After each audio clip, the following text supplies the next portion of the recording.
हर महादेव। ए हो जगैया भाग्यशाली जी जहाँ हो बैसी बचर चाहे हो जगैया भाग्यशाली जहाँ हो बैसी बचर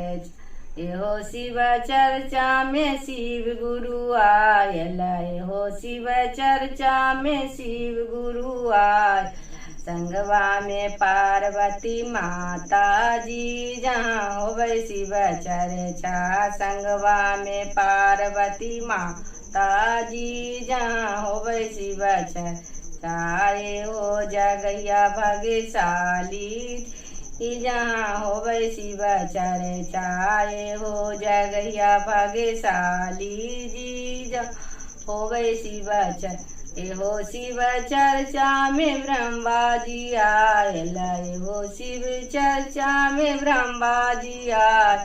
संगवा में सरस्वती माता जी जहाँ हो शिव चर्चा संगवा में सरस्वती माता जी जहाँ हो शिव चर्चाए हो जगैया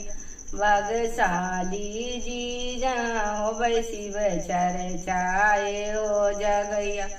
भाग्यशाली जी जहाँ हो शिव चर्चा हो शिव चर्चा में विष्णु जी आयल हो शिव चर्चा में विष्णु जी आयल संगवा में लक्ष्मी माता जी जहाँ हो शिव चर्चा संगवा में लक्ष्मी माता जी जहाँ हो शिव चर्चाए हो जगैया भाग्यशाली जी जहाँ हो शिव चर्चाए हो जगैया भाग्यशाली जी जहाँ हो शिव चर्चाए हो शिव चर्चा में रामचंद्र आयल हो शिव चर्चा में रामचंद्र आय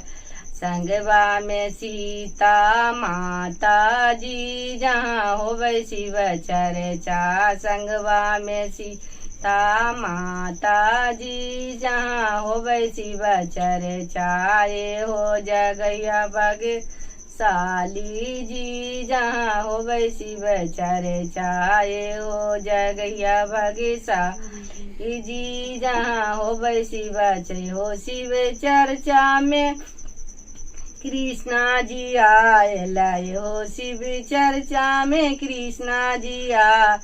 संगवा में राधा रानी जी जहाँ हो शिव चर्चा संगवा में राधा रानी जी जहाँ हो शिव चर्चाए हो जगैया भाग्यशाली जी जहाँ हो शिव चर्चाए हो जगैया भाग्यशाली जी जहाँ हो चर्चाए हो शिव चर्चा में सबो देवतन आए हो शिव चर्चा में सबे देवताया एले संगवा में सभे माता जी जहाँ हो शिव चर्चा संगवा में सभे माता जी जहाँ हो शिव चर्चाए हो जगैया भाग्यशाली जी जहाँ हो शिव हो शिव चर्चा में दुर्गा जी आयल हो शिव चर्चा में दुर्गा जी एला संगवा में भैरो भैया जी जहाँ हो शिव चर्चा संगवा में भैरो भई जी जहाँ हो शिव चर्चाए हो जगैया भाग्यशाली जी जहाँ हो शिव हो शिव चर्चा हरिंदर भैया आयल हो शिव चर्चा हरिंदर भैया ला संगवा में लीला में दीदी जी जहाँ हो शिव चर्चा संगवा में लीला में दीदी जी जहाँ हो शिव चर्चाए हो जगैया भाग्यशाली जहाँ हो शिव चर्चाए हो जगैया भाग्यशाली जी जहाँ हो शिव चर्चा में हनुमान जी आयल हो शिव चर्चा में हनुमान जी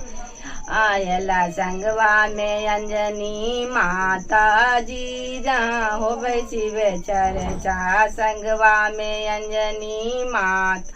जी जहाँ हो शिव चर्चा। हर हर महादेव।